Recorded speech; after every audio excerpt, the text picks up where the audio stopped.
Layo ng Microcephaly Awareness Philippines na maipalaganap ang pag-unawa sa microcephaly at mabigyang suporta ang mga pamilyang nag-aalaga sa mga mayroon nito. Kami po sa Microcephaly Group ay sumusuporta sa mga kapwa po namin nanay, kapwa po namin mga bata.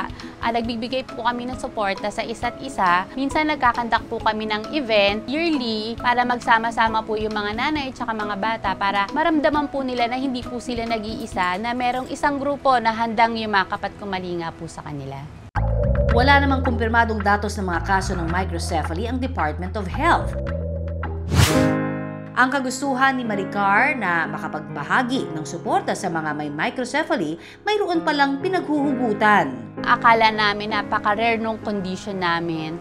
Tapos, weeks, years, time pass by, padami na ng padami yung mga members namin na nagkalat na pala yung mga microcephaly dito sa Pilipinas na hindi lang nabibigyan ng atensyon, na hindi lang sila na-expose masyado sa lipunan. Bilang nanay, para matanggap ng lipunan tsaka mga taong nakapaligid sa'yo, yung kalagayan ng anak mo is ipapaliwanag mo sa kanila na siya ay microcephaly, nakuha yon hindi dahil sa sinumpa siya or what, yung hindi, isa siyang condition na neurological condition na na-acquire ng mga bata.